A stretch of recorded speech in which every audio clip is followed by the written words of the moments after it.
Hola, ¿cómo estás? Buenos días, buenas tardes, buenas noches, dependiendo en el país o lugar donde te encuentres o a la hora que estés viendo este video. Bueno, el día de hoy quiero platicar sobre el tema, el- la metodología o el concepto que tenemos o hasta el día de hoy, por lo menos, que ha ido modificándose bastante, sobre la evaluación del desempeño. La evaluación del desempeño. Y creo que es algo, pues, sencillo, ¿no? Podríamos hablar de la evaluación de desempeño y decir, sí, mira, yo tengo esto y tengo este modelo y tengo este proceso y hacemos estas evaluaciones y la. Así como también me ha tocado empresas que no sabe cómo aplicar una evaluación de desempeño general o integral.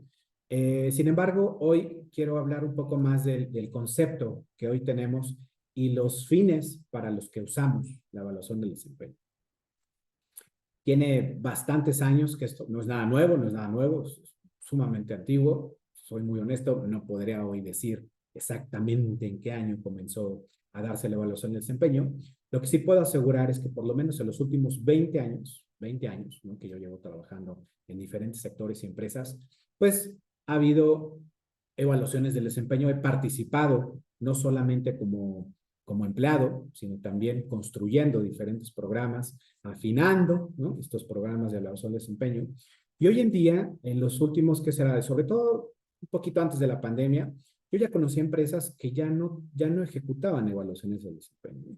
Y bueno, pero antes de entrar tal vez a ese tema, ¿qué es una evaluación de desempeño? Bueno, pues al final una evaluación de desempeño, pues es un proceso que le permite a la empresa medir y analizar el rendimiento de los empleados con relación a ciertos objetivos o expectativas que se esperan o que se tienen, pues, de la persona, porque regularmente es un proceso individual, ¿no?, donde están evaluando tu desempeño y bueno, pues se lleva a cabo de manera periódica, ¿no?, o específicamente en un periodo. Regularmente lo hacen una vez al año.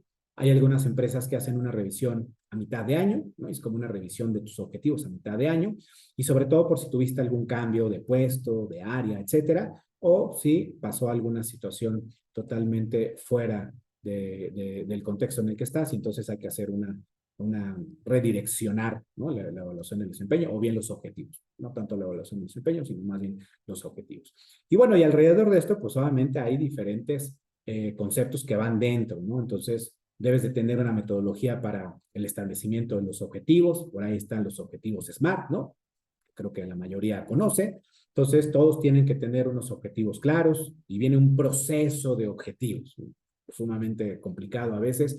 Si no tienes un sistema que te lo administre, es sumamente complicado. Entonces ahí tenemos a todos llenando formatos, ¿no?, en diferentes plantillas, Word, Excel, lo que sea.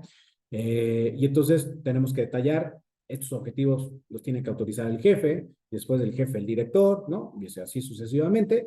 Y listo, ya terminamos nuestro proceso de objetivos SMART, los cuales deben de estar estipulados en un periodo de tiempo, que insisto, 6 meses y un año. Después viene todo un proceso de comunicación, ¿no? Entonces la comunicación se dice, oigan señores, ya tenemos los objetivos, estos son los objetivos de la empresa y se van a ir cascadeando. Entonces cada quien, por ejemplo, me ha tocado en algunas empresas donde te dicen que mínimo debes de tener 5 objetivos individuales y 3 organizacionales, ¿no? Cuando digo organizacionales tiene que ver con la empresa. Entonces, dejemos ese ejemplo. Entonces, tú tienes que poner 5 objetivos y 3 organizacionales.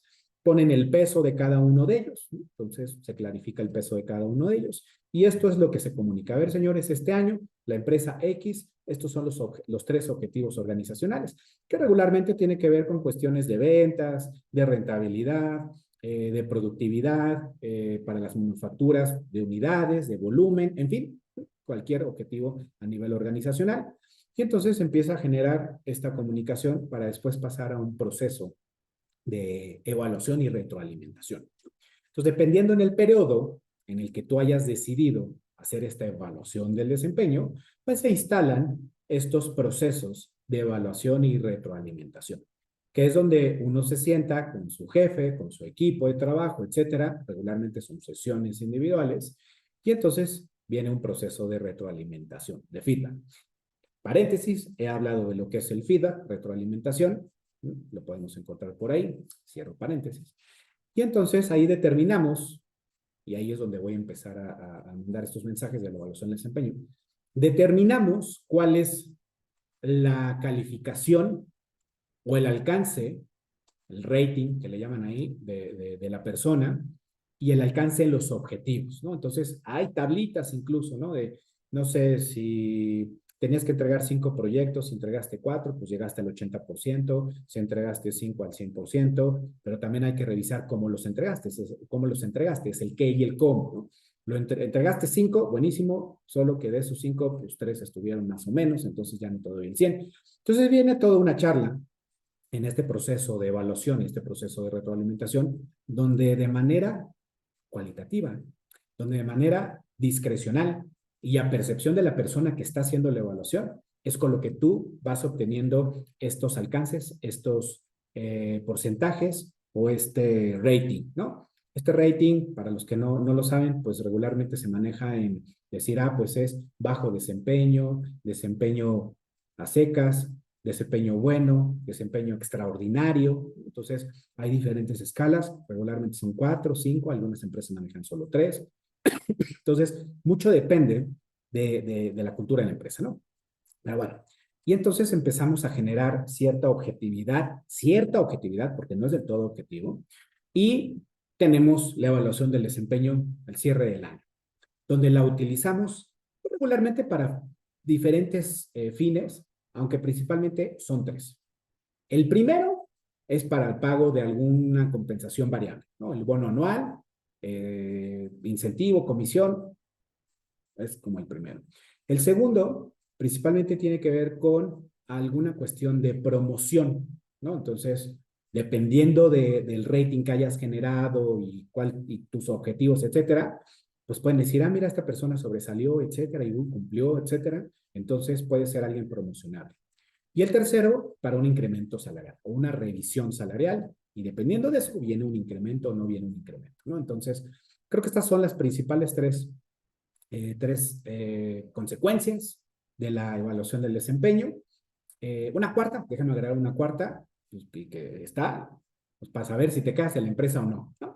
Porque también cuando viene la evaluación del desempeño, muchas empresas utilizan para todos aquellos que salieron muy mal y salieron calificados mal y con bajo desempeño y abajo del 50%, etc., etc., pues empiezan a estos planes de mejora o ya tomar decisiones. Esa sería una cuarta. Listo, ahí tienes tu proceso rápido de evaluación del desempeño. Si no sabes cómo hacerlo, no sabes cómo implementarlo, con gusto te podemos apoyar, con gusto podemos darte asesoría, mentoría y a que lo puedas implementar. Ahora, tal vez me voy a contradecir un poco con lo que voy a decir a continuación y es a lo que quiero llegar de la evaluación del desempeño. Realmente hoy la evaluación del desempeño es como en una analogía, déjame ponerlo así, como las calificaciones de los niños. Donde, ¿qué quiere decir que un niño sacó un 10? ¿O quiere decir que un niño sacó un 6? Y entonces, bueno, depende de qué materia. Si sacó 6 en matemáticas, no, pues es burro. Si sacó 10 en español, no, pues es un buen speech, ¿no? O sea, sabe la redacción. Y si es al revés, pues entonces es burro en el español y es un cerebrito porque sacó 10 en las matemáticas. Es exactamente lo mismo la evaluación del desempeño. O sea, hay alguien, un ser humano, que de acuerdo a su percepción, de acuerdo a su experiencia, si acaso, de acuerdo a su expectativa, etcétera, etcétera, cuestiones totalmente discrecionales y subjetivas, de verdad subjetivas, le va a poner una calificación a alguien, ¿de acuerdo? Insisto, a lo que tiene acá y lo que tiene acá, porque también las emociones juegan en esto, ¿eh? Créanme, juegan. La parte de una evaluación del desempeño que sea objetivo es sumamente difícil cuando está involucrado este tema. Puede existir o sí existe, digámoslo sí, pues por ejemplo en los objetivos organizacionales, ¿no? Donde sabes que vendiste 100 unidades, pues ese no hay algo discrecional, se vendieron 100 unidades, listo. Donde llegaste a una rentabilidad del 10% en el año, no es discrecional, ahí están los números, 10%. Solo que cuando caemos en esta situación de evaluar a una persona, donde es ser humano, con ser humano, proceso de feedback, etcétera, pues primero tendría que existir o tendría que haber una cultura organizacional enfocada a la apertura, a la escucha, a la comunicación asertiva, a un proceso verdaderamente maduro, consciente y congruente de feedback, donde realmente existan líderes, no jefes, Entonces, cuando vas poniendo estos componentes, pudiéramos hablar de una evaluación del desempeño más objetiva u objetiva. Cuando no tienes estos elementos, la verdad es que la evaluación del desempeño es discrecional y es totalmente subjetiva. Porque pues tienes líderes que evalúan bien, tienes jefes que evalúan mal, tienes algunos que son muy rudos y estrictos.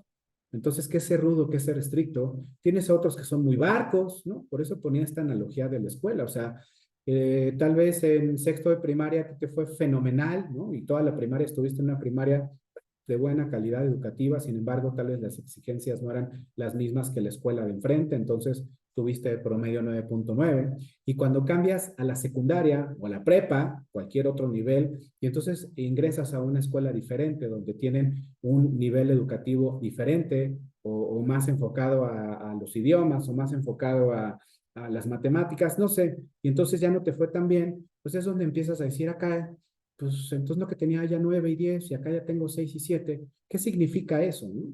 Entonces, todo eso es cualitativo y es subjetivo. La evaluación de desempeño es subjetiva totalmente, subjetiva totalmente. ¿Por qué? Pues porque más del 80-90% de las empresas que tienen este proceso de evaluación del desempeño no tienen una cultura organizacional propositiva o bien enfocada a la congruencia, enfocada al liderazgo, verdaderamente liderazgo, y enfocada a la parte humana. Entonces, cuando no tienes esto en tu cultura organizacional y solamente tienes empleados para que te produzcan, y donde solo ven el número, y no hay inteligencia emocional en el proceso, solo número, solo calificaciones, etcétera, la verdad es que la evaluación del desempeño está de más. Ni la pongas, ni la pongas. Y luego hablar de ratings para poder catalogar o etiquetar a una persona de si es alto, extraordinario desempeño, bajo desempeño, etcétera, etcétera. Seguro les ha tocado, seguro les ha tocado. A mí lo he pensado, lo he visto y lo he dicho. Donde sabes que hay una persona que dices es un jefe mandatario, malísimo, es tóxico, es déspota, es agresivo, etcétera, etcétera. Y ves que salió en la evaluación de desempeño sobresaliente. Y dices, no manches, ¿no? O sea, neta, es neta. O que ves a cualquier otra persona que pues es bien floja, gana, no contribuye, no se la pasa hablando de todos mal, eso sí le trae el café al jefe, y ve su calificación y evaluación de desempeño y sale sobresaliente. A eso voy, a eso voy. Entonces, lo único que ocasionas con esto es que tu evaluación de desempeño sea de cero credibilidad. No es creíble, no es creíble. Entonces, ahora te invitaría a que mejor no hagas una evaluación de desempeño, ¿no? La verdad es que no la hagas. Luego hay unos procesos que se llaman fenomenales, que se llaman de calibración, en los cuales se sienta el board, ¿no? O los directores, el top management, a hablar de los primeros, por lo menos de los primeros reportes, y hablan y, oye, ¿qué piensas de Carlos? Entonces cada quien opina. Otra vez opinan, es bajo su percepción, bajo su expectativa. Y puede ser que Carlos a lo mejor nunca habló con el director de finanzas, nunca, porque no tenían una relación alguna o porque su nivel no lo ameritaba. Entonces el de finanzas dice, no, yo creo que Carlos le hace falta interactuar, siento que es una persona que no entiende la organización. ¿Neta? O sea, nunca cruzaste palabra con esa persona y estás dando tu opinión. Entonces, la opinión es subjetiva, discrecional.